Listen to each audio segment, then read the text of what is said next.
안녕하세요. 이번 시간에는 강의의 첫 번째 파트인 드로잉, 그 중에서도 도형화에 대해 이야기해보는 시간을 나눠볼게요. 오늘 설명드릴 내용은 기초인체 도형화에 대한 내용을 중심으로 입체를 표현하기 위한 몇 가지 공부를 함께 해보겠습니다. 우선 인체의 도형화란 인체의 복잡한 구조는 최대한 생략을 하고 인체를 형태만으로 간략화해서 그리는 스케치 방법 중 하나예요. 많은 사람들이 도형화를 제일 먼저 배우는데 도형화를 왜 할까요? 라는 질문을 들어본 적이 있어요. 우리가 종이나 캔버스처럼 2차원의 선으로 뭔가 입체감을 나타내는 건 생각보다 어려운 일이에요. 그래서 인체처럼 구조가 굉장히 복잡한 거를 입체적으로 설명하는 건 특히 더 어렵습니다. 그래서 이럴 때는 복잡한 구조는 잠시 좀 생략을 하고 입체를 설명할 수 있는 가장 단순하고 쉬운 방법을 찾아서 스케치하는 것이 유리하겠죠. 그럼 여기서 잠깐 본격적인 도형화 설명에 들어가기 전에 형태, 구조, 모양에 대해서 잠깐 설명하고 넘어가는 게 좋을 것 같아요. 여러분들도 형태, 구조, 모양이라는 말을 한 번쯤 들어보셨을 거예요. 비슷한 말들 같은데 느낌이 좀 다르죠. 저도 앞으로 강의하면서 이 세 가지를 조금 구분해서 사용할 텐데 이것들이 각각 어떤 것을 의미하는지 잠깐 구분해 보고 가겠습니다. 우선 형태는 입체를 설명하는 가장 기초적인 단위를 말해요. 아파트, 벽돌, 두부 같은 것들은 육면체 형태, 음료수 캔은 원기둥 형태, 사과나 지구는 구 형태라고 말할 수 있는 것처럼 대상이 가지고 있는 요철이나 곡면 등을 빼고 말할 수 있는 대상의 가장 간략화된 입체적인 모습을 말해요. 그래서 형태를 말할 때는 굴곡이나 크기 등을 설명할 필요가 없기 때문에 입체를 비교적 쉽게 그릴 수가 있습니다. 그래서 일반적으로 투시 원근법 같은 걸 공부할 때는 도형화로 형태부터 스케치 시작하는 걸 많이들 추천하고 계시고요. 그리고 구조는 형태가 대상의 전체적인 모습을 말한다면 구조란 형태의 일부분이 들어가고 나오고 휘어지고 꺾이는 구성을 말해요. 아파트의 베란다나 사과의 꼭지 같은 게 예가 될 수가 있겠죠. 마찬가지로 인체에서도 인체 해부학 형태라는 말보다 인체 해부학 구조라는 말이 자주 쓰이는 이유기도 해요. 일반적으로 그림은 전체에서 부분으로 큰 것에서 작은 것으로 순서대로 묘사하는 것이 효과적이기 때문에 도형화 위에 해부학을 붙이는 것이 입체적으로 인체를 표현할 때 가장 효과적인 순서라고 알려져 있습니다. 이렇게 무언가가 들어가고 나오고를 말하는 구조는 이후에 디자인 파트에서 굉장히 중요하기 때문에 좀 더 그때 자세히 살펴볼게요. 마지막으로 모양은 평면 위에 그려지는 대상의 결과적인 모습, 즉 직선이나 곡선, 네모, 세모 같은 걸 모양이라고 해요. 앞서 예시로 들었던 아파트나 사과가 사진에 담겨서 평면이 된다면 네모, 동그라미 모양이라고 말할 수 있겠죠. 그래서 형태나 구조에 비해 주관적으로 표현할 여지가 많아서 캐릭터 디자인, 디포르메나 애니메이션 등에서 중요한 요소로 활용이 됩니다. 이렇게 설명하면 좀 어렵게 느껴지실 수도 있는데 이후 강의 들으시면서 제 설명이 헷갈리지 않으셨으면 해서 먼저 간단하게 정리를 해봤습니다. 그럼 이런 도형화를 어떨 때 하나요? 라고 생각하실 수도 있어요. 무언가를 입체로 그리고 싶을 때 도형화로 대상을 그려보는 것은 정말 좋은 방법일 거예요. 평면 위에 입체를 그리려면 중첩이나 단축 등 입체를 표현한 요소를 적극 활용해야 되는데 구조가 간략화된 도형화로 그리는 건 이런 것들을 표현하기에 굉장히 적합하거든요. 저 또한 해부학이 반드시 묘사돼야 되는 경우가 아니면 대부분의 캐릭터 디자인에서 도형화를 중심으로 인체 스케치를 진행해요. 개인적으로 저는 그림을 그릴 때 구도나 디포름에 신경을 좀 많이 쓰다 보니까 도형화를 좀 필수적으로 하게 되더라고요. 어느 정도 도형화가 잘 잡히고 나면 이후에 관절이나 주요 해부학 구조를 붙여가면서 인체를 어렵지 않게 묘사해 볼 수가 있습니다. 그리고 인체가 아니더라도 대상을 다각도로 그려보는 연습을 해보고 싶으시다면 사실 무엇이든 도형화로 접근해 보시기를 개인적으로 추천합니다. 예를 들면 저는 포크레인이나 말 같은 것들을 그릴 때 도형화로 옮겨서 그려봤었는데 입체적으로 이해하기에 굉장히 도움이 많이 됐어요. 나중에 캐릭터 디자인에서 입체적으로 그려보고 싶은 가방이나 신발, 같은 소품이나 복식 레퍼런스가 있다면 여러분들도 도형화에서 옮겨 그리는 연습을 해보시길 개인적으로 추천드리겠습니다.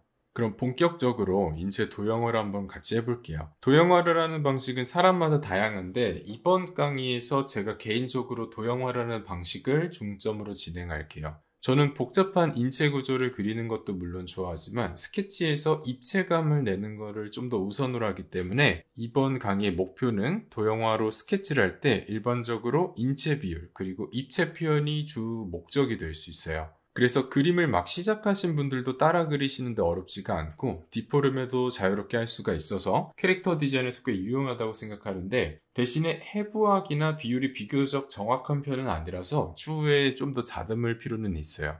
대신에 동세나 구도를 잡을 때는 다른 도형화에 비해 굉장히 쉽게 접근할 수가 있어서 이후에 강의에서 진행하는 동세와 구도 스케치에도 이 도형화를 적극 활용해 보시길 추천드리겠습니다.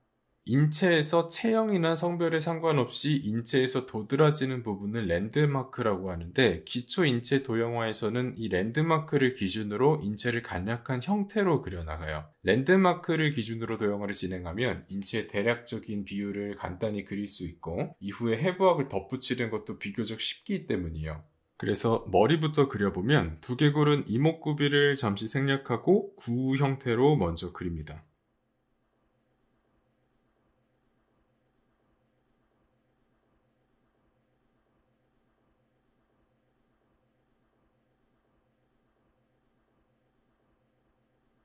스케치 단계에서 잔선이 쌓이는 건 나중에 지워나가면서 그릴 수 있으니까 형태를 우선으로 생각하면서 그려주시고요. 이어서 인체 랜드마크 중에 쇄골을 시작으로 몸통을 그려나갈게요.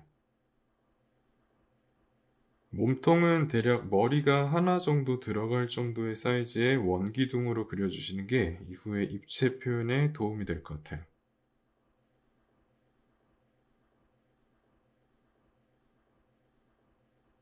그리고 머리 반 개 정도의 공간을 두고 몸통과 비슷한 폭의 원기둥을 그려서 골반의 위치를 그려줄게요.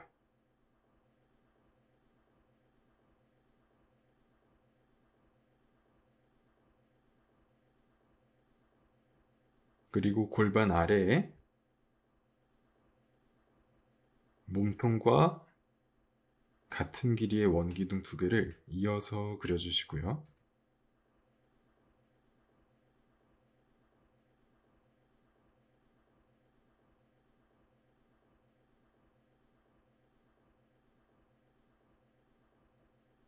약간의 거리를 두고 지면에 닿는 발바닥 면적을 그려줍니다. 다시 상체로 올라가서 몸통을 3등분 했을 때 맨 위쪽 칸 옆쪽에 몸통에 닿는 구를 그려주세요.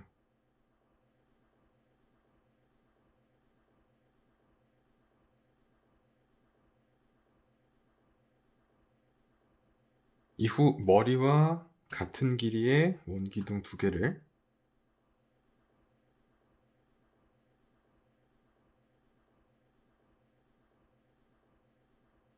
어깨 밑에 이어서 그려주세요.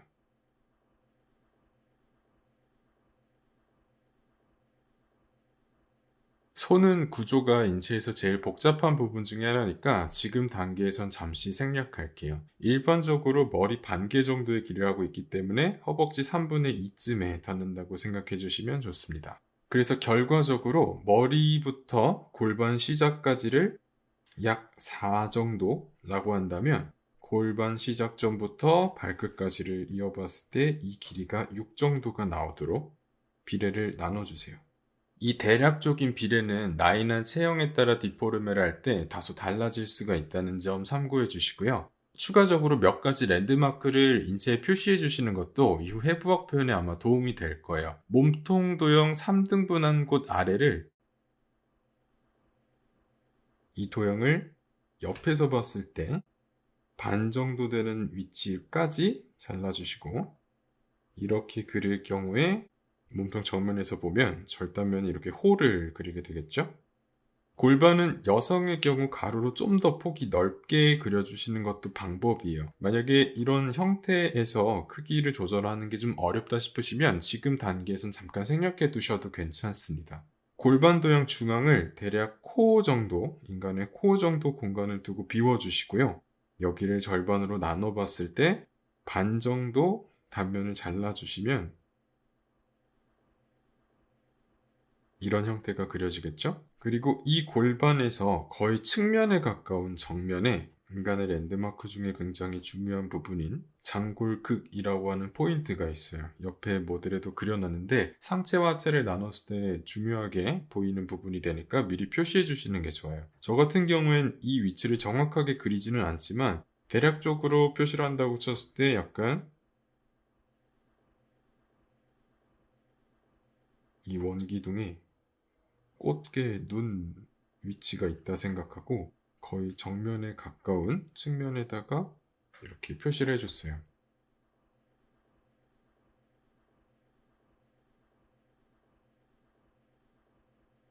여기서 다리와 이어지는 곳에 구를 배치해 주시는 것도 좋아요.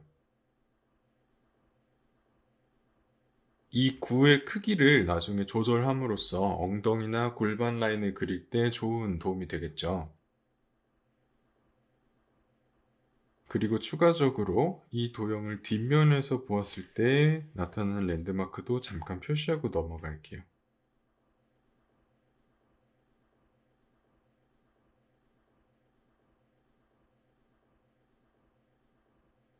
뒤에서 보았을 때 어깨에 그려둔 구 중앙에 한쪽 모서리가 닿게 네모난 판때기를 그려주셔야 되는데 대략적인 사이즈는 사람의 손바닥 정도 크기. 그래서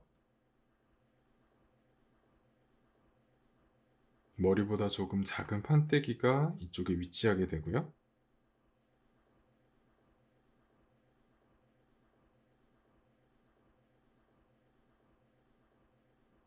이 판때기의 반대쪽 모서리를 어깨로 그대로 이어주시면 여기 이렇게 선이 그려지게 되는데 이 부분이 나중에 견갑골이라고 하는 랜드마크를 그릴 때 도움이 돼요. 이 견갑골은 팔이 움직이는 각도에 따라서 어느 정도 위치가 이동하기 때문에 그 부분 확인하면서 나중에 포즈를 그리거나 구도를 잡을 때 위치를 충분히 변경시켜 주셔야 되는 필요가 있습니다. 그리고 지금은 정면 뷰에서 그려졌기 때문에 단순한 네모 모양으로 그려봤지만 참고로 이 견갑골은 몸통을 위에서 봤을 때 어깨가 몸통의 측면에 붙어 있기 때문에 보기와 다르게 약간 사선 방향으로 붙어 있다고 생각을 해주시는 게 좋고요. 여기서 그려둔 빨간색의 견갑골 랜드마크 부분도 어깨 위로 이어졌을 때 생각보다 위쪽으로 향하게 그려주셔야 돼요. 이 구 형태로 그려둔 것들은 나중에 디포르메를 적용할 때 우선순위가 돼요. 어깨의 구는 뼈가 아닌 근육의 크기로 결정이 되고 이 구가 작으면 비교적 좁고 마르게 크면 역삼각형의 상체 실루엣을 그릴 수 있어요. 예를 들어 구가 작게 그려졌을 때 모델을 그려본다면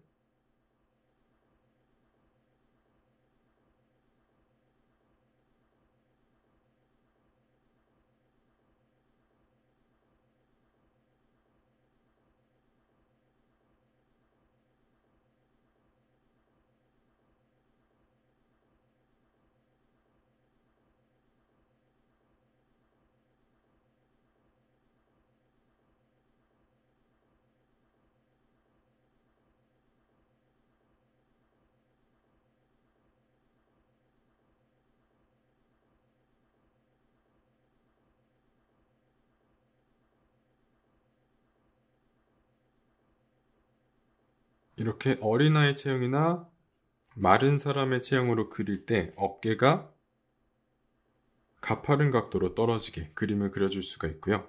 이 상태에서 만약에 골반의 사이즈도 지금 그려둔 것보다 조금 더 큰 형태로 디포르메가 들어간다면 그리고 우리가 먼저 그려두었던 아래쪽에 그려두었던 구의 크기도 원래 알고 있는 것보다 조금 더 크게 들어가고 여기에 맞춰서 다리 각도가 바뀌게 되면 몸통을 따라 만들어지는 실루엣이 전체적으로 허리를 기준으로 위아래쪽이 모래시계 모양처럼 좁아졌다 넓어지는 형태로 완성이 되겠죠. 반대로 만약에 어깨에 들어간 구가 디포름에서 크게 되면 어떻게 나타나는지도 한번 살펴볼게요.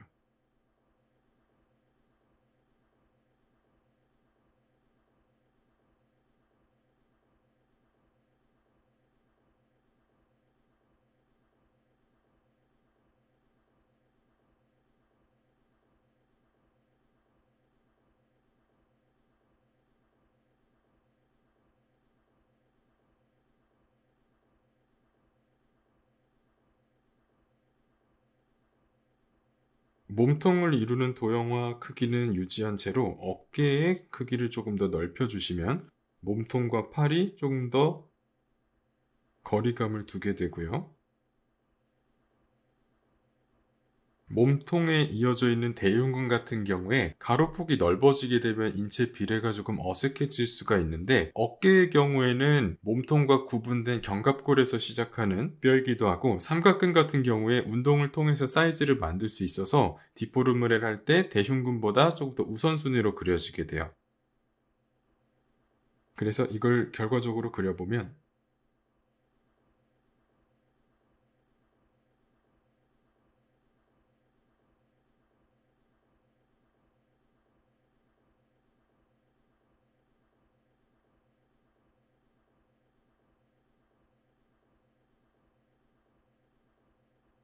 어깨로 이어지는 대흉근과 삼각근의 사이즈가 바뀌게 되고, 반대로 몸통의 경우 사이즈가 유지되어 있기 때문에 몸이 전체적으로 역삼각형의 상체 실루엣을 만들 수 있겠죠.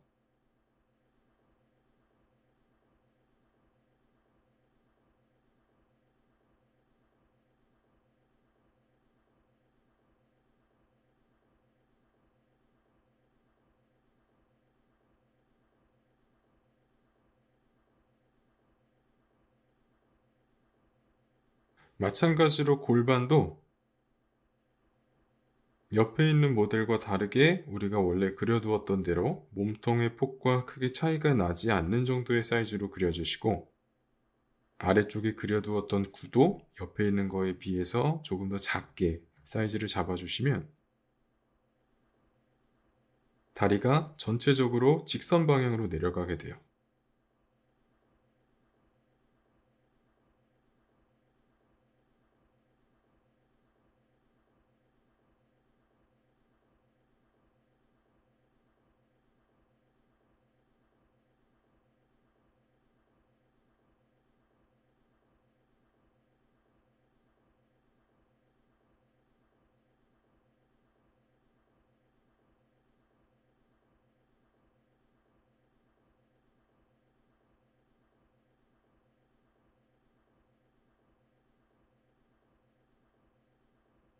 따라서 구 사이즈가 바뀌면서 어깨와 골반 특유의 곡선과 실루엣을 만들어 볼 수가 있겠죠. 몸통과 골반의 도형은 인체 비례상 크기를 바꾸지 않는 것이 좋지만, 팔과 다리의 도형은 체형 디포렘을 할 때 어느 정도 폭을 조절해 주는 것도 좋아요. 예를 들면 마른 체형을 그릴 때는 우리가 알고 있는 것보다 조금 더 얇은 폭의 도형으로 상하체를 그려주시는 것도 체형 표현에 도움이 되겠죠.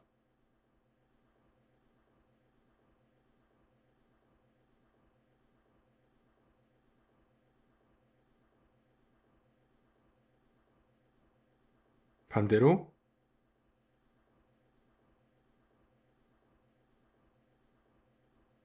조금 더 근육질의 체형을 그린다고 쳤을 때는 옆에 그려둔 모델보다 팔과 하체의 도형을 조금 더 크게 설정해 주면서 체형을 부각시키는 디포르메를 완성해 볼 수 있겠죠.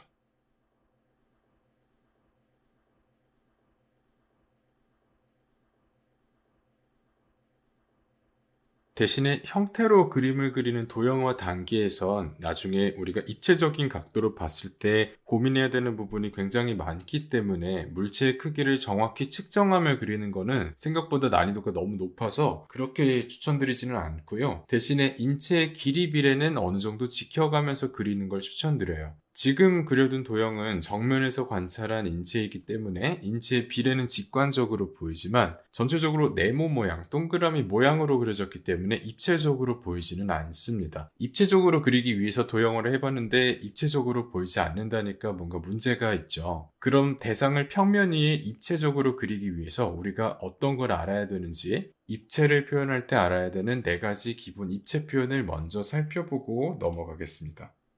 평면 위의 입체를 표현하려면 크게 축소, 중첩, 단축, 집중이라는 개념을 알아두고 가는 게 좋아요.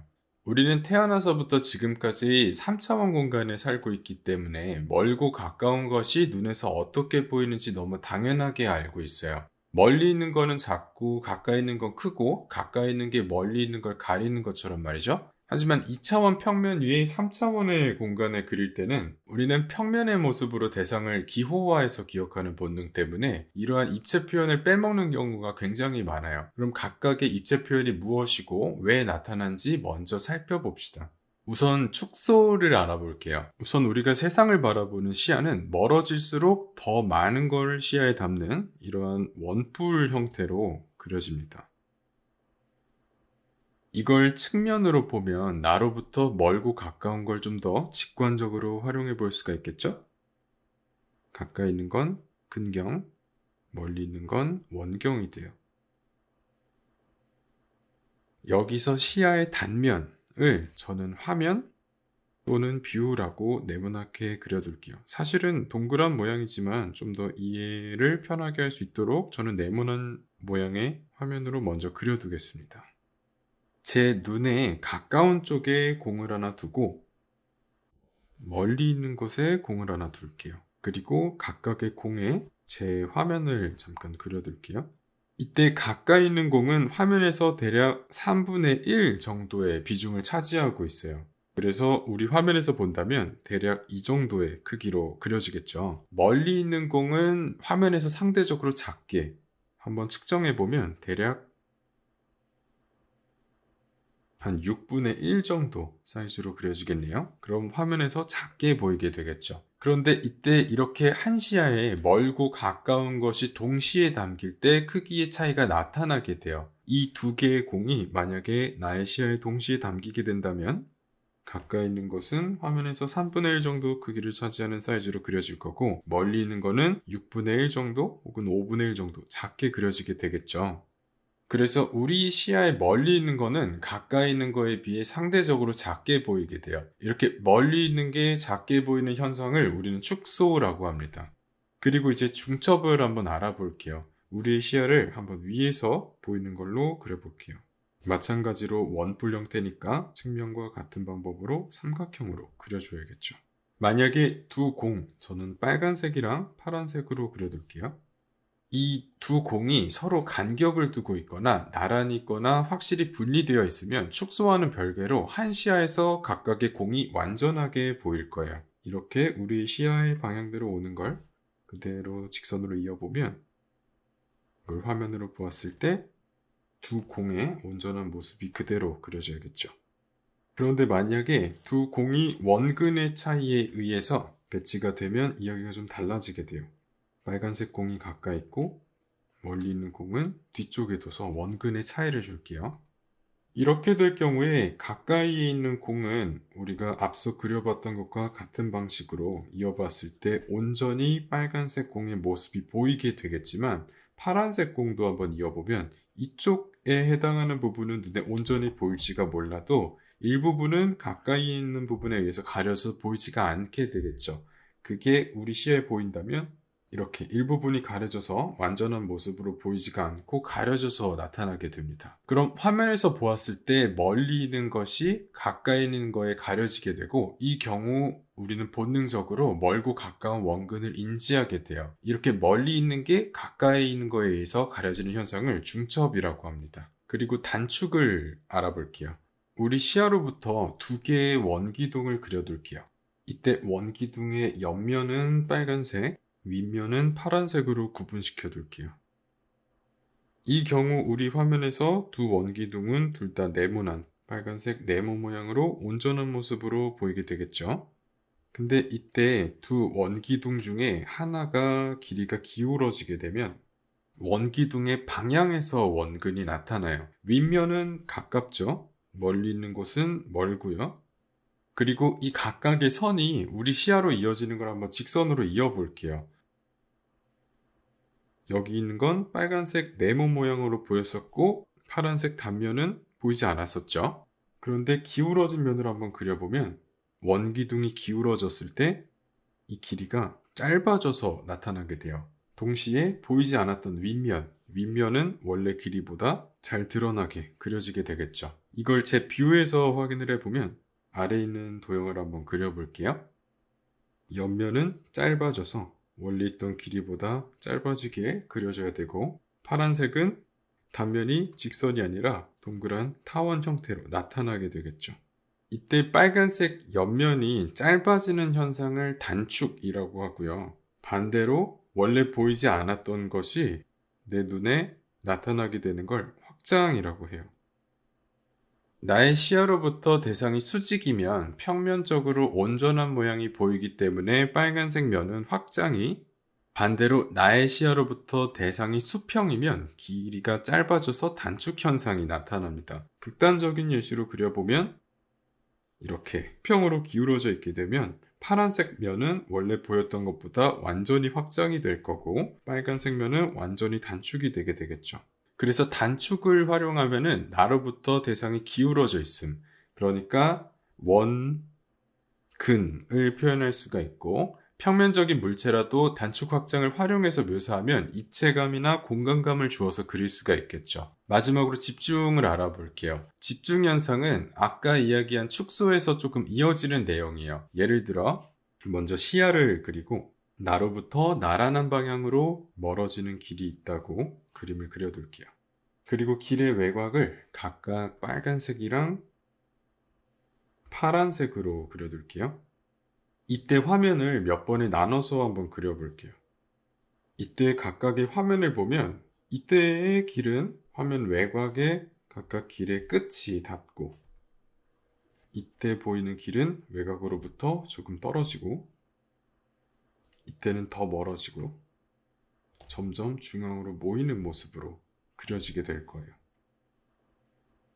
이게 무한하게 이어진다면 결국에 화면에서 두 길의 빨간색 점과 파란색 점이 만나서 사라지는 한 점에서 모이게 될 거예요. 그리고 이것들을 한 화면에 모아서 보이는 걸로 그려보면 빨간색 길은 그 점을 향해서, 파란색 길은 이쪽 점을 향해서 보이는 모습으로 그려지게 됩니다. 두 선이 한 점에서 모이는 모습이 되죠. 이렇게 내 시야로부터 나란한 방향으로 멀어지는 것이 결국에 한 점으로 모이는 현상, 이거를 집중 현상이라고 해요. 그리고 이때 보이는 이 점을 소실점이라고 합니다. 이 소실점은 3차원 공간을 정확하게 그려내는 투시 원근법에서 굉장히 중요한 개념이에요. 이 소실점을 활용해서 1점, 2점, 3점, 5점 투시 등으로 입체의 공간을 정확히 작도하는 것도 가능하고요. 대신에 투시 원근법은 이해하기 굉장히 어려운 내용이라 아직은 여기까지 한 번에 이해하지 않으셔도 괜찮습니다. 여기까지 입체를 표현하기 위해 알아야 되는 4가지 기본 입체 표현을 알아봤어요. 내용이 좀 복잡하고 이해하기 어려우실 수도 있겠지만 앞으로 우리가 도형화를 할 때 꼭 활용해서 알아둬야 되는 내용이고, 이 중에서 축소나 집중, 이 2가지는 정확한 작도법이 필요하겠지만 중첩과 단축은 어느 정도 주관적으로 표현이 가능하기 때문에 이후에 도형화를 활용해서 입체와 공간감을 표현하려고 할 때 중첩과 단축은 굉장히 적극적으로 활용해 주시는 걸 추천드립니다. 특히나 처음에 말씀드린 대로 우리는 평면의 모습으로 그리는 습관이 있어서 가려져야 하는 것이 가려지지 않거나 짧아져야 되는 게 짧아지지 않는 문제가 꽤 자주 발생하니까 그림이 평면적으로 느껴진다면 이 부분을 우선으로 체크해 보기를 권장하겠습니다. 그럼 앞서 간단히 그려봤던 도형화 모델을 가지고 이러한 입체 표현을 어떻게 활용할 수 있는지 한번 알아볼게요. 입체적으로 그리는 게 어려우신 분들은 우선 정면, 측면 등 다소 평면적으로 보이는 각도로 도형화 모델을 먼저 그려놓고 이것에다가 나의 시선 방향을 그려가면서 중첩, 단축 등을 확인해 보시는 것이 좋습니다. 또한 각각의 도형 방향을 다르게 설정하거나 축소 등을 통해 투시 원근법을 적용하는 건 생각보다 좀 어려우니까 다음 강의에서 동세와 구도를 그려보면서 좀 더 자세히 살펴보도록 하겠습니다. 우선은 저희가 참고하면서 볼 수 있게 정면하고 측면의 절을 먼저 준비해 봤고요. 측면 같은 경우에는 정면과 크게 다른 점은 없이 우리가 알고 있는 한쪽 다리와 한쪽 팔을 그대로 그려주셔도 되지만 이 경우에 발의 길이가 조금 더 길게 표시해 주시는 게 옆면을 표현할 때 도움이 될 것 같네요. 그럼 우리가 가장 일반적으로 많이 그리는 반측면부터 중첩이 어떻게 나타나는지 한번 알아볼게요. 반측면으로 그릴 때는 머리는 구 형태이기 때문에 정면에서 보았을 때 혹은 다른 각도로 보았을 때 모양의 차이가 나타나지 않아요. 마찬가지로 머리가 들어가는 사이즈의 몸통, 골반 또한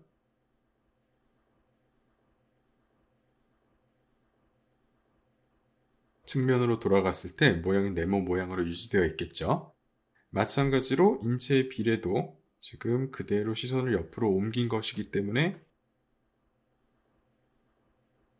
길이 비례 자체는 그대로 유지되어야 되죠.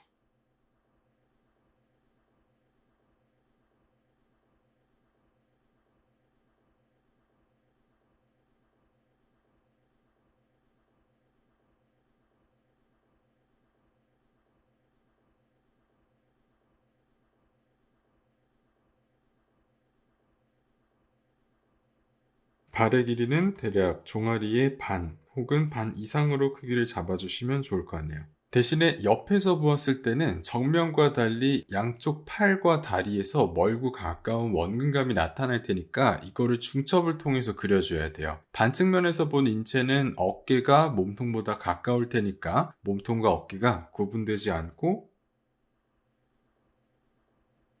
이렇게 겹쳐지는 모습으로 그려줘야겠죠. 어깨에서 이어지는 팔 또한 몸통과 분리되지 않고 몸통을 가리는 위치로 그려줘야겠죠.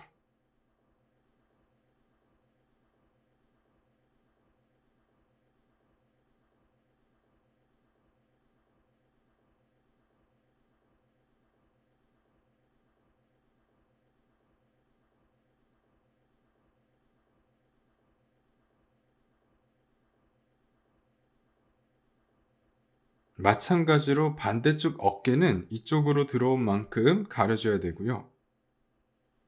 팔 또한 마찬가지로 온전한 모습으로 보이지 않고 몸통에 의해 가려져서 일부분만 우리 눈에 온전하게 보이게 그려줘야겠죠.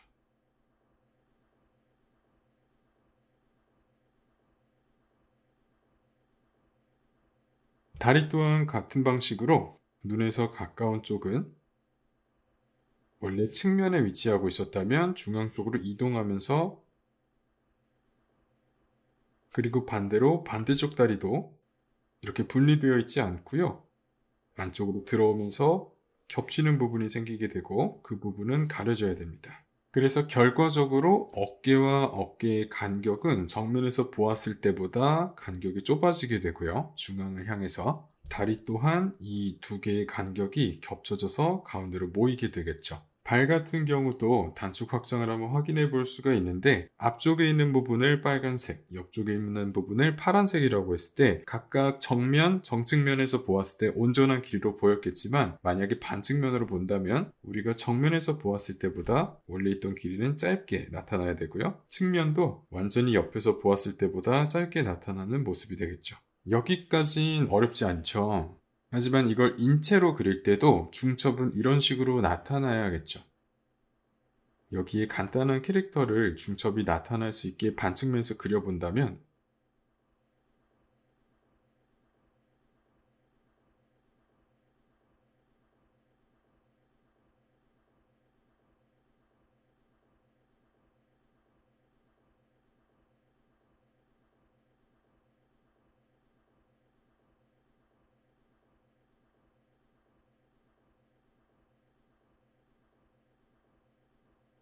중첩이 나타나야 되는 부분, 예를 들면 어깨 같은 경우에 몸통 옆에서 온전히 그려지는 것이 아니라 가운데를 향해서 조금 가까워져야 되고 이 경우 일부분이 몸통을 가릴 수 있게 위치를 옮겨 주셔야 돼요. 그리고 반대쪽 어깨도 일반적으로 이렇게 어깨를 온전한 길이로 맞춰서 그리시는 분들이 있는데 그렇지 않고 몸통 중앙 쪽으로 이동하면서 몸통에 의해 가려지는 부분이 생기고 팔까지 이어지는 부분까지도 눈에서 가까운 거에 비해 가려지는 모습이 되겠죠. 그리고 정면과 측면도 한번 살펴보면 이 경우 몸통이 절반 정도 돌아간 각도가 되기 때문에 몸통 정면에 해당하는 비례도 짧아져야 되고 그래서 여기서 대흉근과 복근이 이루는 몸통 정면의 모습을 온전히 그대로 그릴 수가 없고요. 우리가 알고 있는 것보다 조금 더 단축되어서 측면이 짧아지는 각도가 되어야겠죠. 마찬가지로 측면도 온전히 그 길이 그대로 그리시면 안 되고 반측면에서 그렸을 때 길이가 짧아지는 모습으로 그려져야 됩니다.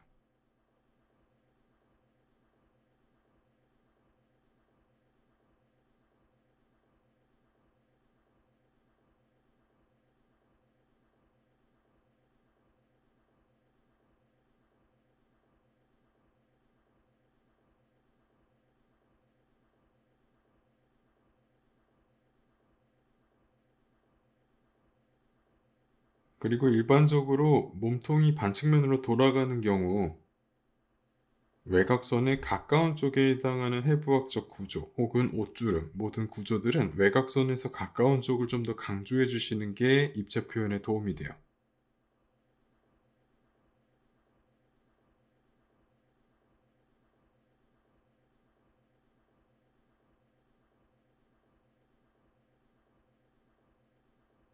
가려지는 부분을 확인해 보면 팔에 의해서 가려지는 몸통이 분명히 있어야 되고 몸통에 의해서 가려지는 팔의 영역도 분명히 있습니다. 이 모델이 조금 더 측면으로 돌아간다면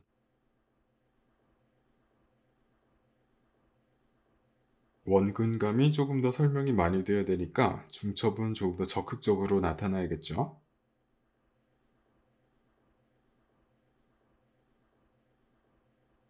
가까운 쪽 팔이 들어간 만큼 뒤쪽 팔은 더욱더 가운데를 향해서 가까워져야 되고요. 다리 또한 중앙을 향해서 가까워지면서 중첩이 조금 더 적극적으로 나타나게 되겠죠.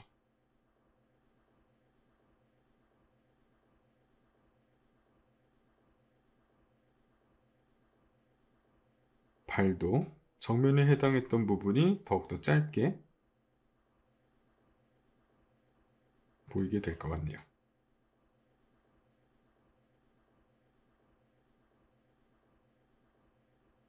확인해 보면 중첩되는 면적이 확실히 늘어났다라는 걸 알 수 있어요. 반대로 정면에 가깝다면 중첩되는 정도를 조금 줄여줄 필요가 있겠죠. 완전히 겹치는 것보다 가려지는 면적을 조금만 줄여주시고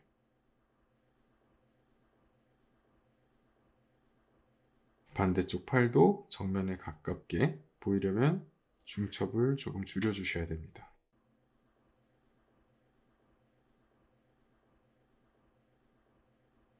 다리 또한 겹쳐지는 면적이 줄어들게 될 거고요.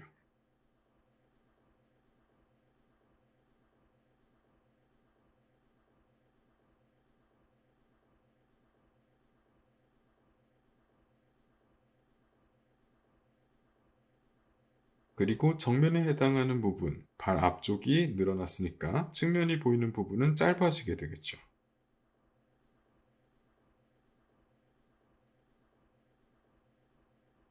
여기 중첩이 나타나는 부분을 캐릭터에서 다시 한번 살펴보면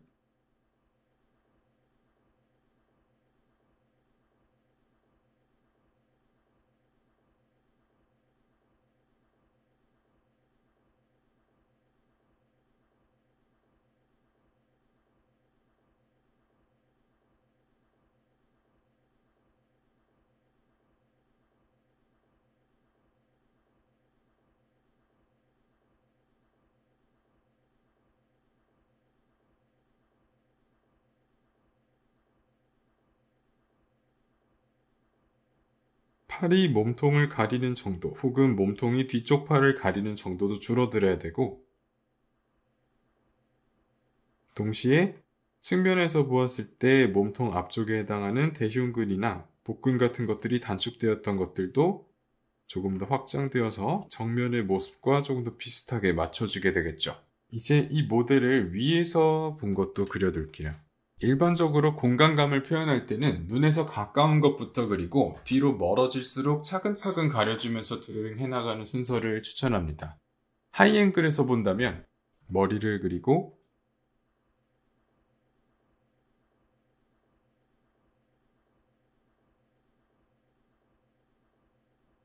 몸통은 단면이 확장되고 측면이 완전히 단축되어서 동그란 단면 모양이 되겠죠?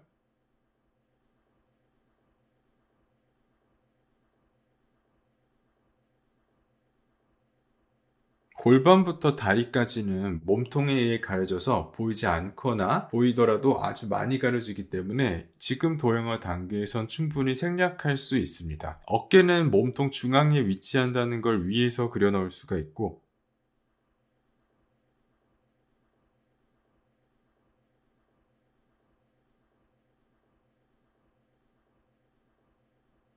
팔 또한 어깨에 의해 가려지도록 그려줘도 괜찮습니다.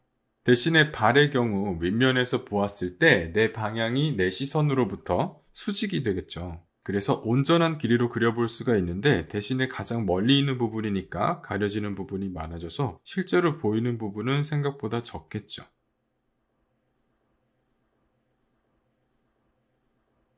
발끝이 조금 보이겠네요. 이걸 이제 살짝 45도 위에서 본다면 이렇게 그려볼 수가 있을 거예요. 먼저 머리를 동그란 모양으로 그려두고 머리보다 몸통이 내 시야에서 멀리 있기 때문에 몸통과 머리를 정면이나 측면에서 보았을 때처럼 구분돼서 그리지 말고 단면이 가려져야 되고,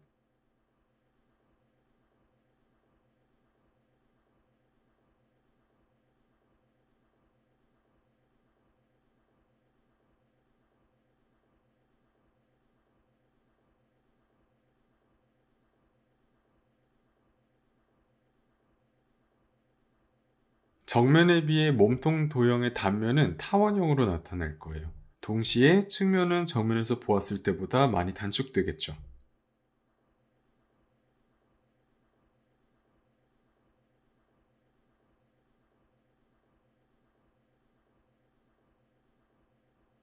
이어서 골반과 다리도 중첩과 단축이 나타나도록 몸통과 같은 방식으로 그려줘야겠죠.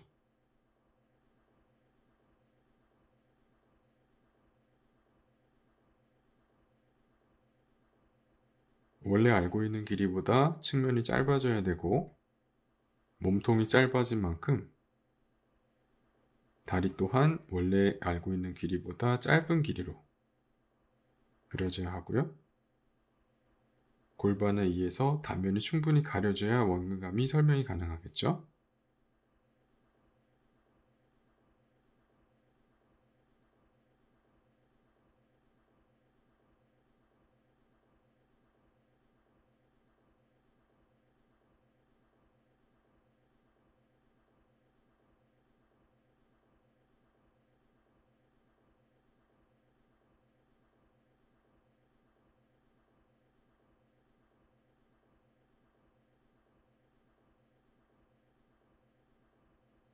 그리고 발 또한 온전한 길이로 그대로 그릴 수는 없겠지만 45도 위에서 보았을 때 충분히 확장되니까 정면에서 보았을 때와 달리 발등 면적이 그려져야 되고,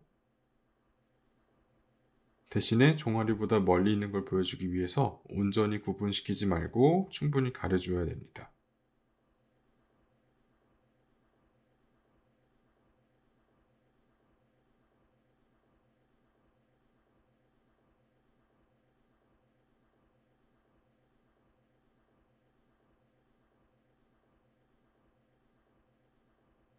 어깨도 몸통 옆에 그대로 그리면 안 되고요. 조금 더 위에 그려주어야지 몸통보다 조금 더 뒤쪽에 있도록 그려줄 수가 있겠죠.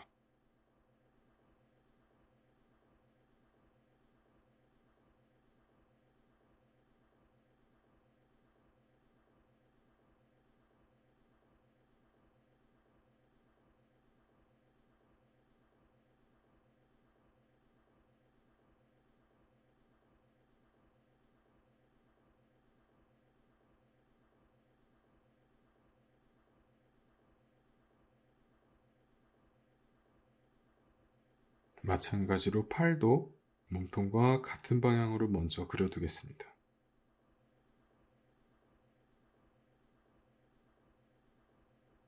여기서 팁이 있다면 정면에서 보았을 때 팔은 골반쯤에서 끝나기 때문에 여기서 끝나는 팔도 그쯤에서 끝나도록 위치를 잡아주시면 돼요.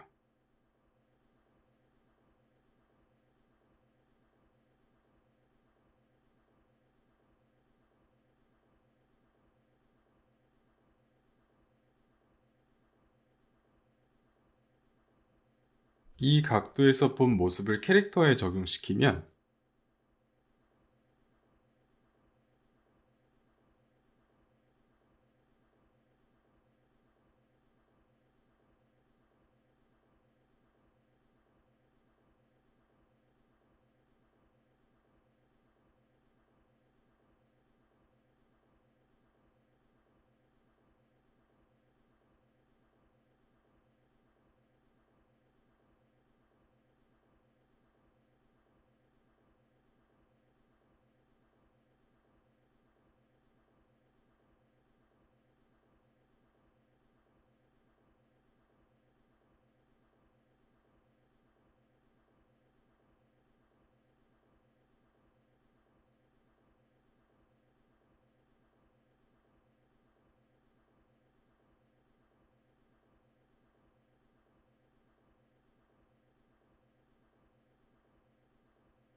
몸통은 전체적으로 짧아지면서 단면도 직선이 아닌 곡선으로 나타나야겠죠.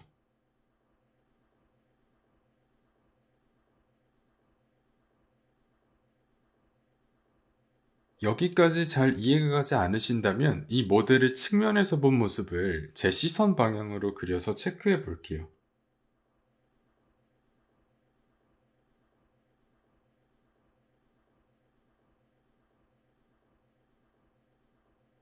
투시 원근법을 포함한 입체 표현은 꼭 대상이 아닌 나의 시야를 기준으로 해야 되기 때문에 이렇게 시선 방향을 그려주는 게 도움이 많이 될 거예요. 여기서 투시 원근법이 적용된다면 그려주는 시선 방향을 눈으로부터 퍼지도록 그려주는 차이가 있고요. 그럼 45도로 보았을 때 우리가 여기서 단축이랑 중첩이 어떻게 나타나는지 확인해 볼 수가 있는데, 여기서 시선 방향대로 그대로 선을 그어두고 이 선과 수직이 되는 곳에 제 화면이 나타나게 되겠죠. 그때 한번 살펴보면 몸통의 단면은 온전한 원이 아니라 조금 짧은 길이로 우리 눈에 들어와야 되고, 그 길이도 절반 정도는 머리에 가려져서 이렇게 절반 정도만, 타원의 절반 정도만 나타나야 되고, 몸통의 앞쪽도 원래 알고 있는 길이보다 짧게 그려져야 되고요. 이 정도의 비례가 우리가 몸통을 위에서 보았을 때 보이는 비례로 그려진다면 45도로 그렸을 때 시야를 설명해 줄 수가 있겠죠. 마찬가지로 팔도, 다리도 같은 방법대로 비례가 달라지는 걸 우리가 확인해 볼 수가 있고요.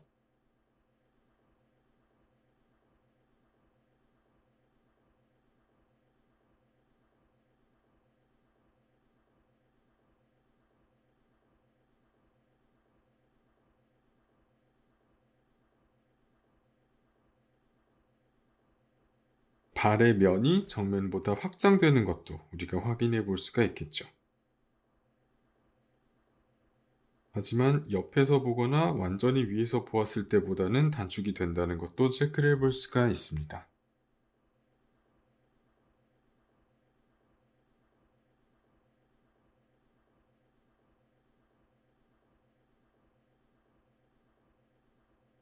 반대로 로우 앵글이 될 경우에 거꾸로 그려주시면 돼요. 종아리부터 머리까지의 배치가 반대로 되었으니 중첩은 반대로, 단축은 비슷하게 이어지지만 윗면 대신 아랫면이 시야에 나타나야겠죠? 그 경우에 한번 그려보면 단축되는 정도는 비슷하기 때문에 길이가 크게 바뀌지는 않겠지만 보이는 단면이 윗면이 아니라 아랫면이 보이게 그려주셔야 해요.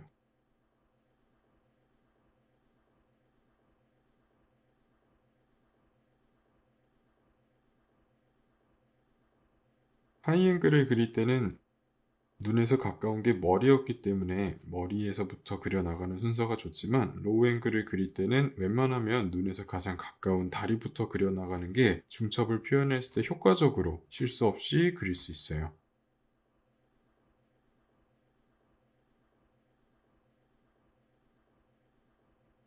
그리고 로우앵글이 어려운 이유는, 우리가 사람을 위에서 볼 경우는 일상 속에서 많이 있는데, 로우앵글로 모았을 때 보이는 비례나 보이는 면적 같은 것들은 일상 속에서 쉽게 볼 수가 없기 때문에 약간 하이앵글에서 그렸을 때보다 좀 더 어렵게 느껴지는 경우가 많아요.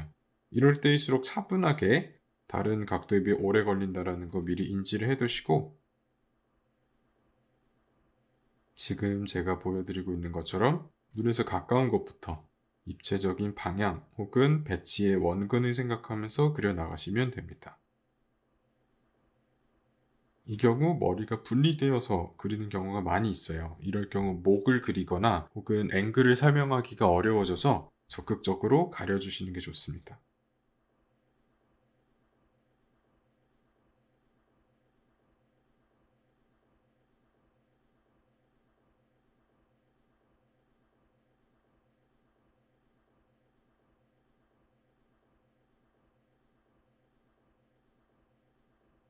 마찬가지로 어깨도 몸통 옆에 있어서 여기다 그려주시면 어깨가 좀 앞으로 나와 있는 것처럼 보여요. 그래서 살짝 아래쪽에 그려주시고,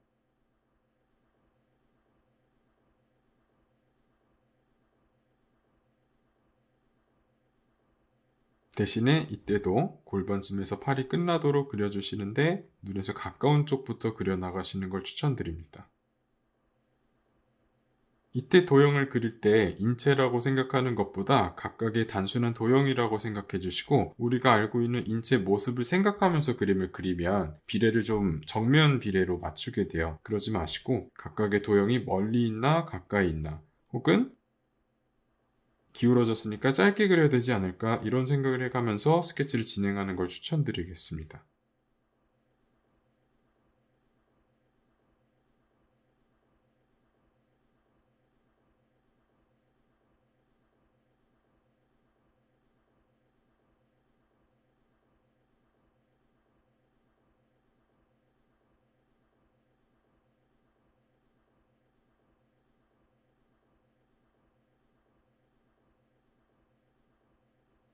여기서도 단면이 곡선으로 나타나는 거 표시를 해주시면 이후에 해부학을 붙일 때 좀 더 도움이 됩니다.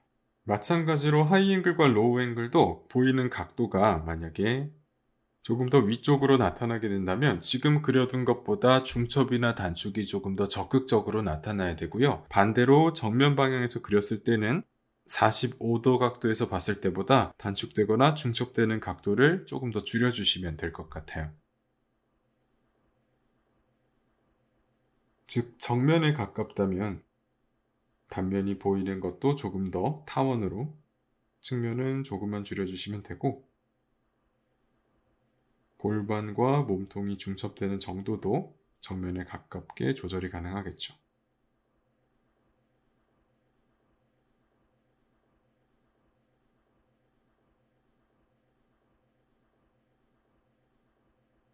발 또한 짧게 그려주셔야 되고요.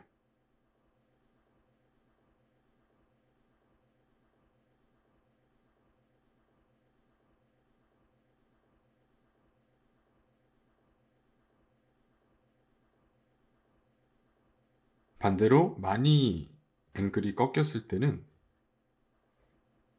우리가 45도를 그렸을 때보다 중첩은 더욱더 적극적으로 나타나고, 단축 또한 생각보다 많이 일어나서 우리가 알고 있는 인체 비례에 비해 많이 달라지게 돼요.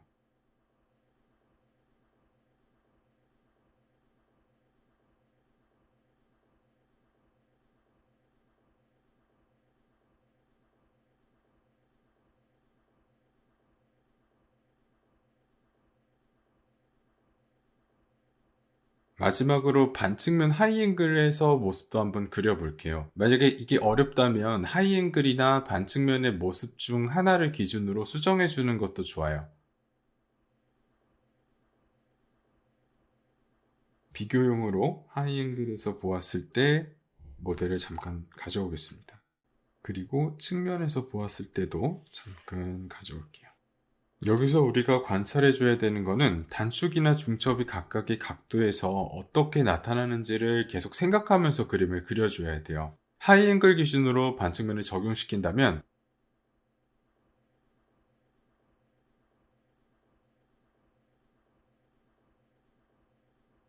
머리는 그대로겠지만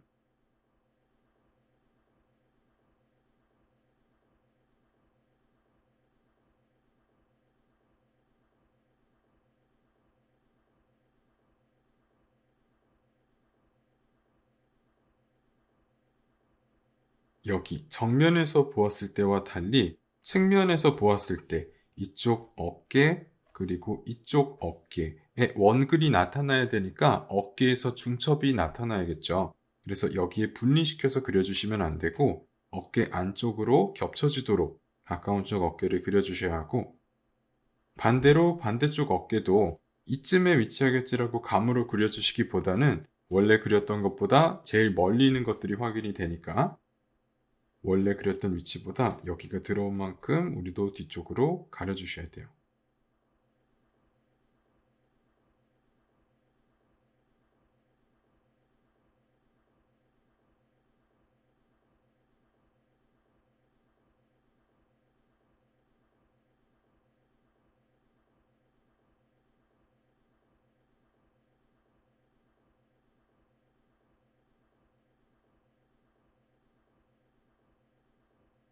골반까지는 큰 차이 없이 정면에서 보았을 때와 큰 차이 없이 그려줄 수가 있겠지만 반측면에서 어깨와 마찬가지로 다리에서도 중첩이 나타나야겠죠. 그래서 원래 그렸던 하이앵글 뷰에 비해 조금 더 중앙으로 이동시켜 주시고,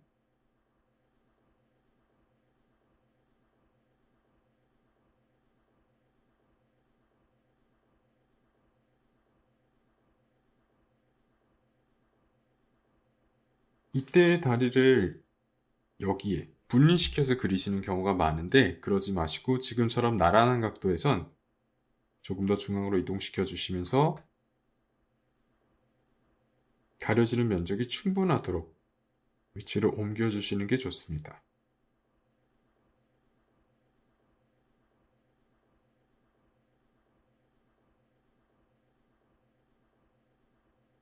팔의 끝도 우리 골반을 기준으로 맞췄으니까 이 경우에도 골반에서 끝난다 생각하시고 어깨에서 나란히 이어지도록 원기둥을 잡아주시면 우리가 그리고자 하는 모델의 45도 위에서 보았을 때의 형태를 그려줄 수가 있겠죠.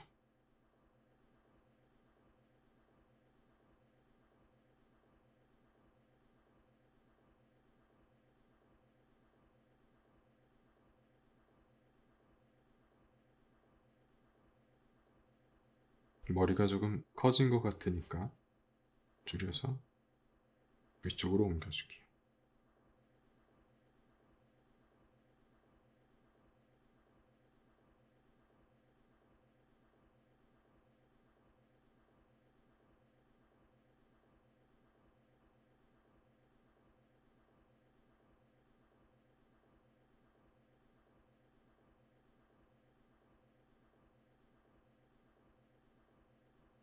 마찬가지로 이 도형도 반측면에서 보았을 때의 각도를 조금 더 하이앵글로 고쳐본다고 했을 때 우리가 앞서 공부했던 것처럼 단축과 중첩이 조금 더 적극적으로 나타나도록 수정해 줄 수가 있겠죠. 그래서 이 도형을 이쪽 각도에서 본 것보다 조금 더 측면으로 바꾸고 그 상태에서 조금 더 위쪽 방향으로 본다고 친다면 측면에서 보았을 때 나타났던 중첩, 그리고 위쪽에서 보았을 때 나타났던 단축들, 이런 것들이 복합적으로 조금 더 과장되어야 돼요. 특히나 45도 각도 정도에서 그렸던 그림들은 어느 정도 외워서 그릴 수가 있을 텐데 지금 제가 하려는 것처럼 특정 각도를 조금 더 움직였을 때 단축이나 중첩이 더 과장되어 나타난다라고 하는 것은 외워서 한다기보단 내 시야의 방향에 맞추어서 대상이 기울어져 있다 혹은 짧아지는 이유 같은 것들을 생각하면서 그려줄 필요가 있어요.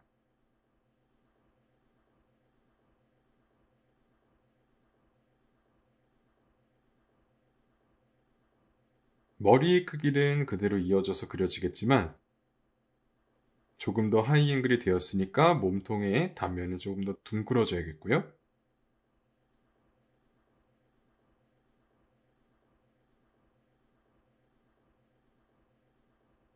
그만큼 측면은 더 짧게 그려져야겠죠.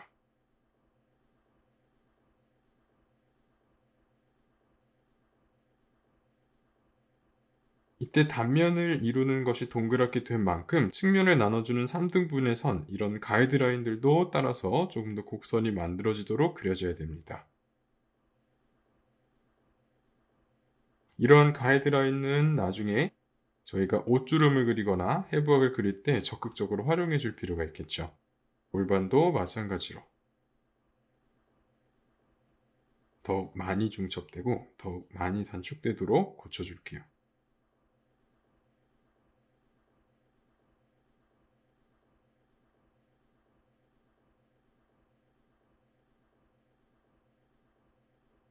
그리고 다리, 그리고 팔 같은 경우도 측면에서 본 각도로 조금 더 옮겨서 관찰하는 것이니까 중첩되는 것들을 더욱더 확인이 잘 되도록 서로 가까워지도록 옮겨줄 필요가 있어요.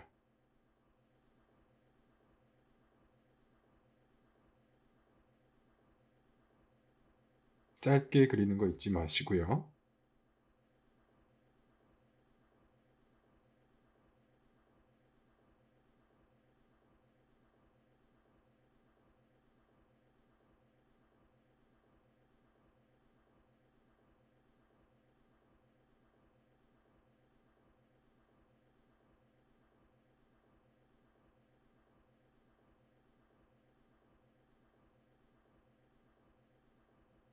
그리고 발 또한 조금 더 위에서 본 것이니까 다리에 의해서 가려지는 면적은 조금 더 많아질 거고 길이는 조금 더 발등의 면적이 확실하게 보이도록 옮겨줄 수 있겠죠.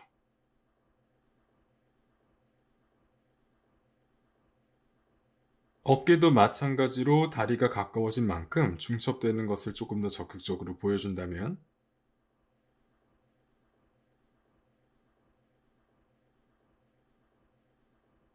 이렇게 반대쪽 어깨는 거의 완전히 가려지는 것처럼 그려져야겠죠.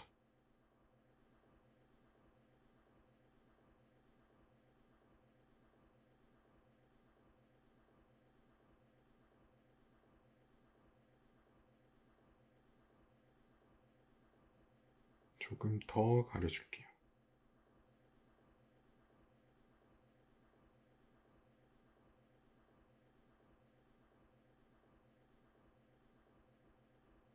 그리고 반대로 만약에 조금 더 측면에 가깝게 혹은 정면에 가깝게 고쳐준다면 우리가 적용했던 걸 반대로 단축과 중첩이 조금 더 약하게 들어가도록 수정해 주는 걸로 입체감을 설명해 줄 수가 있을 거예요. 추가적으로 저희가 로우 앵글로 그려본다면 조금 더 난이도가 올라가는데 순서상 어렵거나 혹은 단축과 중첩이 다르게 나타나는 건 아니고 일반적으로 가장 쉽게 보기 어려운 각도이기도 하고 우리가 정면에서 보았을 때 비례해서 달라지는 부분이 많기 때문에 많은 분들이 로우 앵글 반측면을 그릴 때 어렵게 생각하시는 경우가 있어요. 이 경우에 인체를 그린다고 생각하지 마시고 앞서 말씀드렸던 것처럼 각각의 도형의 방향이 어떻게 되어 있고 무엇이 가까우니까 뒤에 있는 것은 가려야 된다. 이런 식으로 형태를 우선으로 생각하면서 그림을 그려주시고 이후에 조금 더 인체에 가깝게 만들어 나가는 것은 그 이후에 해부학이나 옷주름을 붙여 나가면서 부가적으로 설명을 해주시는 게 입체적인 드로잉을 할 때 가장 중요한 점이 될 것 같아요. 그래서 저는 눈에서 가장 가까운 부분이 되는 여기서 보았을 때 눈에서 가장 가까운 부분이 되는 이쪽 종아리부터 그려볼게요. 단면이 타원으로 나타나고 우리가 알고 있는 것보다 짧아지는 모습으로 종아리가 그려질 거고요. 이것과 같은 길이로 허벅지가 이어지도록 그려주시고 반대쪽도 그려보았을 때 완전히 분리돼서 그리지 마시고 겹쳐서 보이는 부분이 적더라도 중첩이 나타나도록 그려주셔야 됩니다.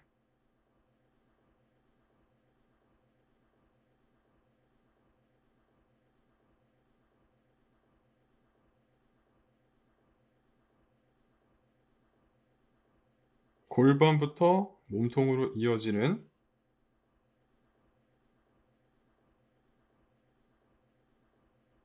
배치 또한 우리가 하이앵글을 그렸을 때와 크게 차이가 없을 거고요. 대신에 멀리 있는 것이 작아지게 그려지는 경우가 있고, 혹은 외곽선이 향하고 있는 방향이 나란하지 않고 집중 현상이 나타나게 그려지는 경우가 있는데, 이 경우에 우리가 조금 더 정확한 작도를 해야 입체가 설명이 되니까, 만약에 처음 연습하시는 분이라면 외곽선이 나란하도록 그려주시는 게 지금 단계에선 도움이 될 거예요. 이후에 다음 강의에서 동세를 그리고 각각의 도형의 배치를 조금 더 리드미컬하게 배치를 할 때 이런 것들을 어떻게 차이를 줄 수 있는지는 조금 더 자세히 살펴보도록 하겠습니다.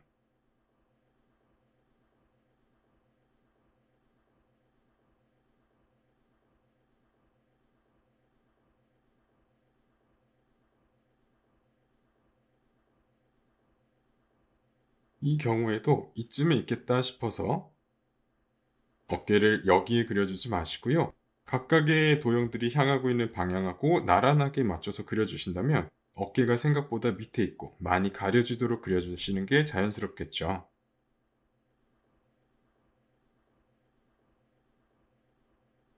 눈에서 가까운 것부터 멀리 있는 쪽으로 이어주면서 그림을 그려주세요.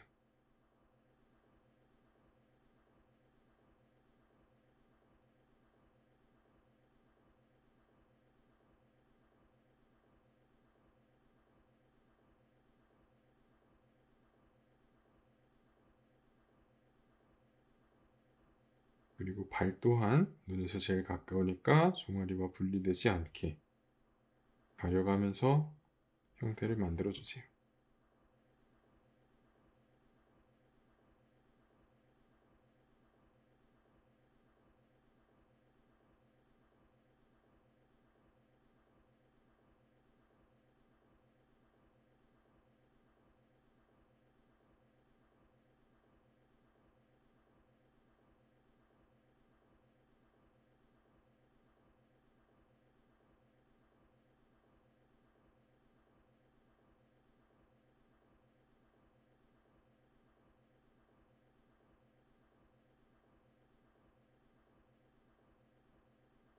간단하게 이것이 각도가 조금 더 정면에 가깝게 돌아갔을 때는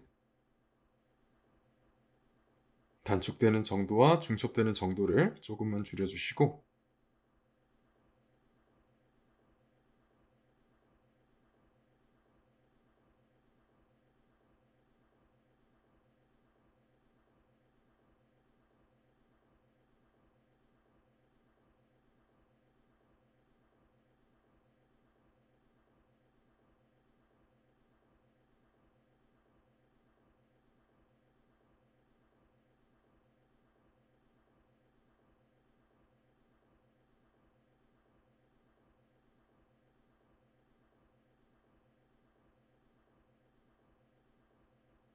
조금 더 정면에 가까워졌으니까 머리와 몸통의 도형이 외곽선에서 닿도록 그려주시는 것도 좋겠죠.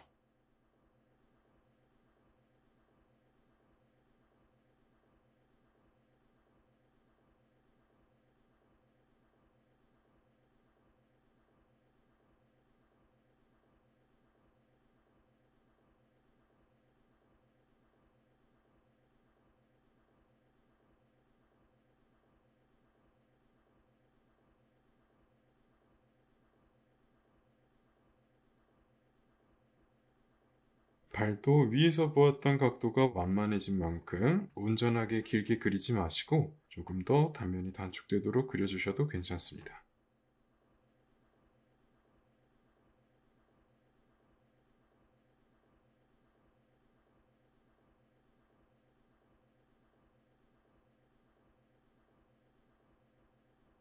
방금 그려본 도형화 모델이 만약에 인체 드로잉처럼 나타난다면 우리가 보여줬던 중첩과 단축이 어떻게 나타나는지 다시 한번 확인해 볼게요.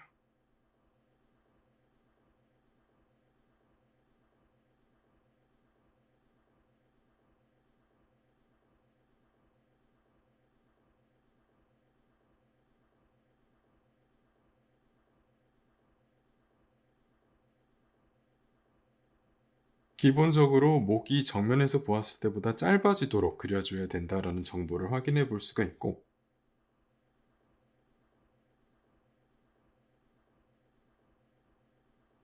그리고 이쪽 어깨는 온전히 보이겠지만 반대쪽 어깨는 어느 정도 가려져야 된다라는 것도 확인해 볼 수가 있고요.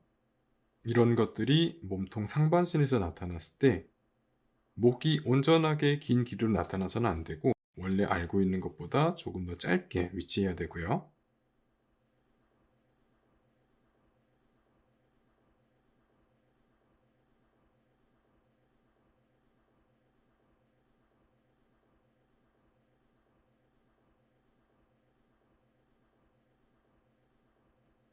해부학적인 구조에 의해서 들어가고 나가는 부분이 생기기 때문에 도형화 모델과 약간의 차이는 있을 수 있겠지만 기본적으로 지켜야 되는 입체감의 요소들이 생략되지 않도록 그려주시는 게 중요해요.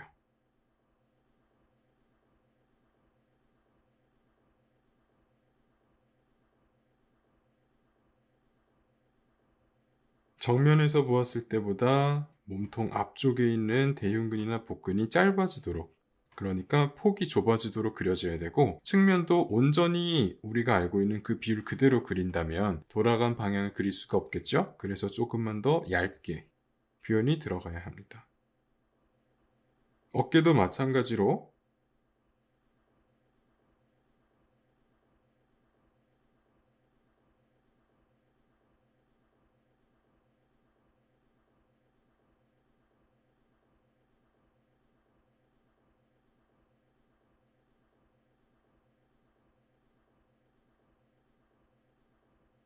이쪽 어깨는 온전하게 모습을 그려도 괜찮을지 몰라도 반대쪽 어깨를 만약에 온전하게 이렇게 보이도록 그려주신다면 몸통에 비해서 반대쪽 어깨가 돌아갔다라는 걸 보여줄 수가 없어요. 그래서 어색해 보일지 몰라도 이 경우는 반대쪽 어깨가 앞에 있는 어깨보다 모습이 많이 가려져서 실루엣에서만 드러난 정도로 표시가 되어야겠죠.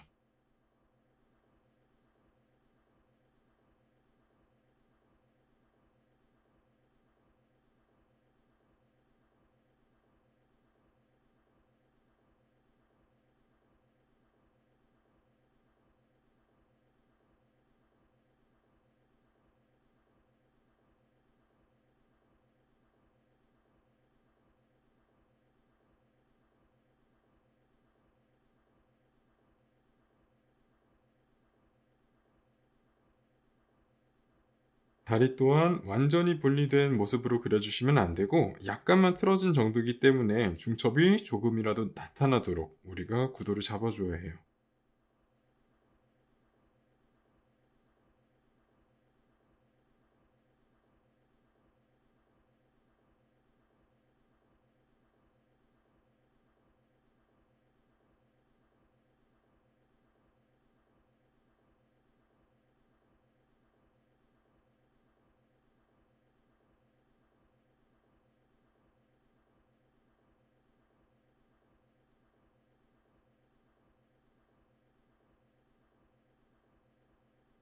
그리고 이후에 해부학이 표현되었을 때 종아리가 무릎보다 가까이 있는 것으로 우리가 확인이 되었죠. 이런 식으로 중첩이 나타났으니까 만약에 외곽선에서 이 둘을 구분시키는 선이 필요했을 때 이렇게 허벅지가 먼저 내려오는 식으로 라인을 그려주지 마시고 종아리가 조금 더 우선되도록 외곽선을 그려줍니다.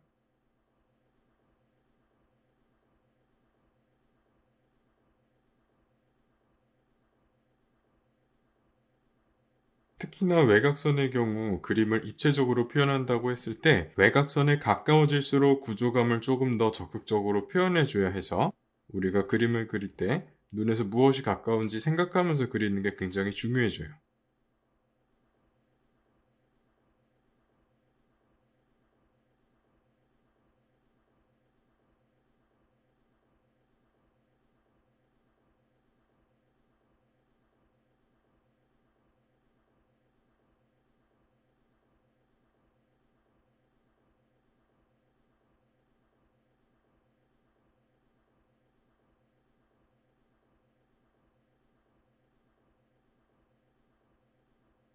발 또한 아래면이 보이는 정도가 완전히 밑에서 보았을 때보단 확실히 조금만 납작해지도록 그림을 그려줘야 된다는 걸 확인을 했었고,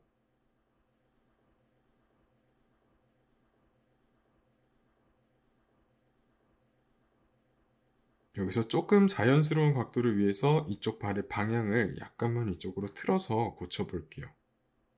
즉 측면에 비해 정면이 조금 더 잘 보이는 각도로 모양을 고쳐줘야겠죠.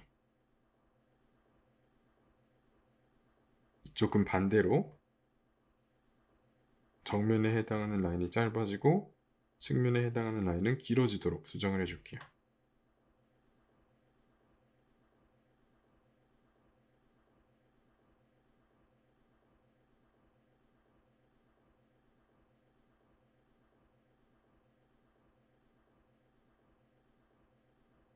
이후에 해부학적인 구조를 붙여가면서 인체의 구조를 조금 더 설명해 준다면 사실적으로 그림을 그리는 것도 생각보다 어렵지 않게 진행이 가능합니다.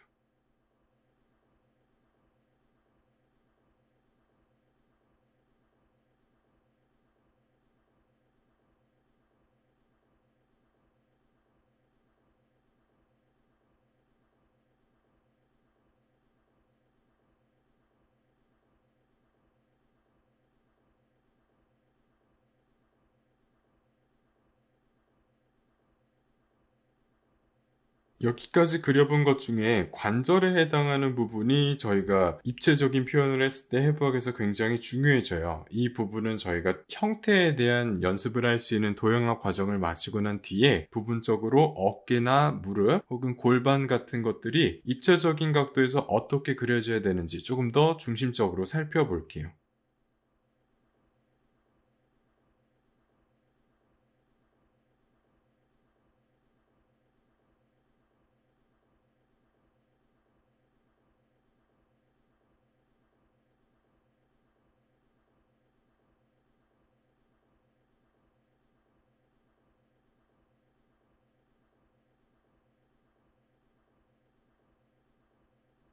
그래서 전체적으로 틀을 잡고 난 뒤에 캐릭터 디자인을 할 때 필요한 구조들을 붙여나가고 혹은 형태감에서 틀린 부분이 없는지 체크해가면서 스케치를 수정해 주시는 게 연습하실 때 조금 더 쉽고 자유롭게 표현할 수 있는 방법이 될 것 같네요.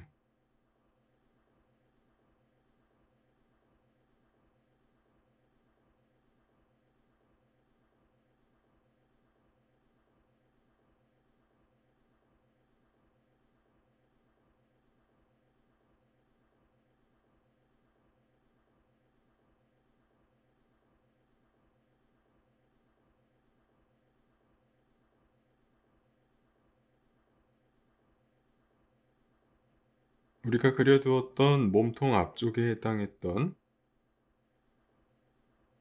갈비뼈 라인 같은 경우도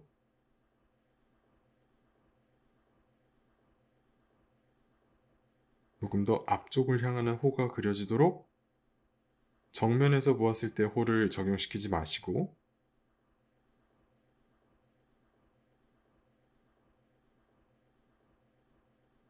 라인이 입체감에 따라 달라질 거고요. 이런 작은 구조들은 이후에 저희가 채색을 했을 때 반드시 표현해줘야 되는 부분이 되니까 여유가 되신다면 스케치를 마무리하신 뒤에 조금씩 붙여나간다면 공부가 많이 될 것 같네요.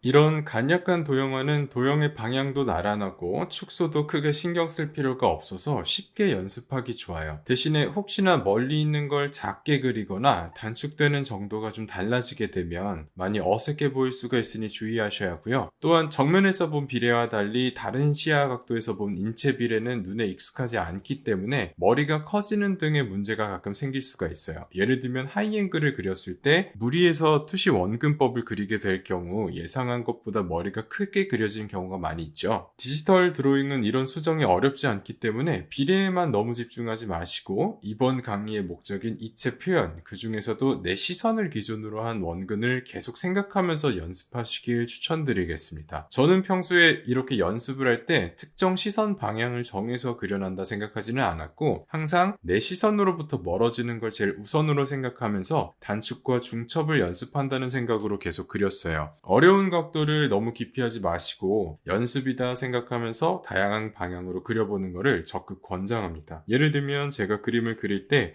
45도 각도 위에서 그림을 그려야겠다라고 생각하면서 그림을 그리진 않고 만약에 머리가 먼저 그려졌을 때 이쪽 방향으로 배치된 인체를 연습하고 싶다. 그러면 혹시나 습관적으로 이렇게 그리지는 않았는지 조금 더 단축시키고 단면은 확장시키고 그렇게 된 만큼 측면은 단축시키고 이것을 발끝까지 이어나갈 때 입체적인 표현을 어떻게 활용할 수 있을까를 가장 먼저 생각하면서 그림을 그렸어요.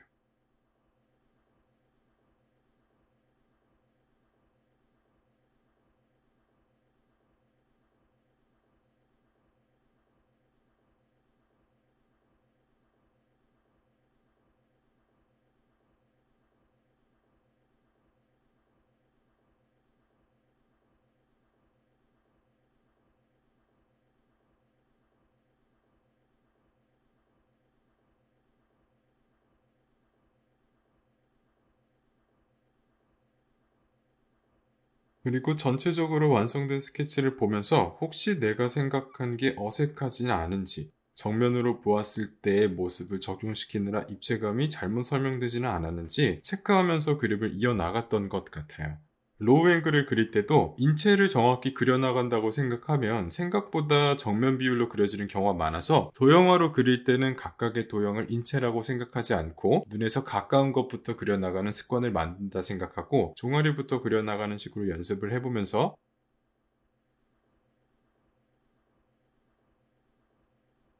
중첩이나 단축이 내 스케치에서 적극적으로 나타나도록 스케치를 이어서 진행했었습니다.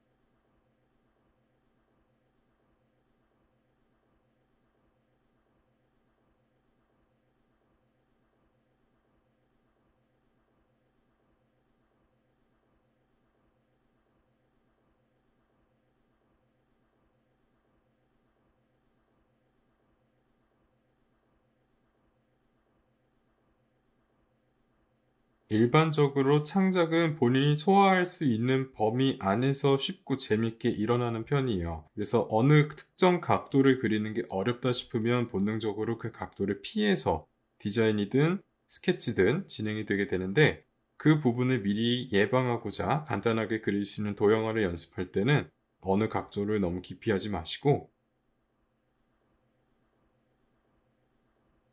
다양한 각도로 그림을 그리는 걸 목적으로 연습해 보시는 걸 추천드릴게요.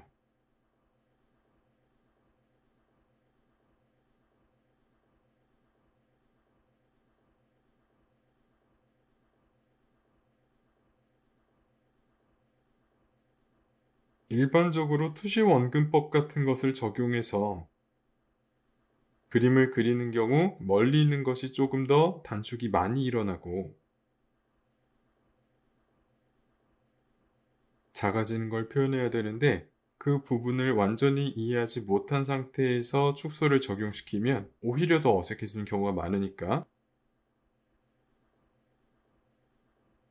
처음 도형화를 연습해 보시는 분들은 나란한 방향으로 축소 없이 이어지는 중첩과 단축 위주로 연습해 주세요.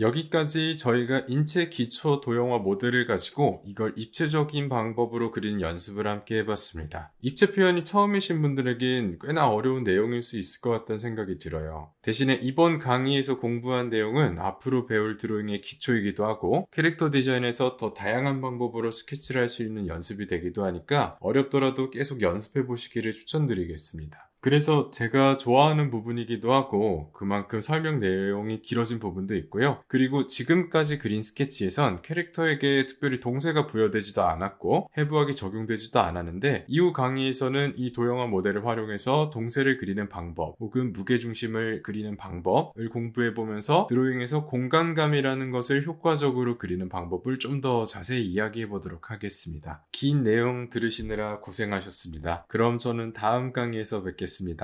수고하셨습니다.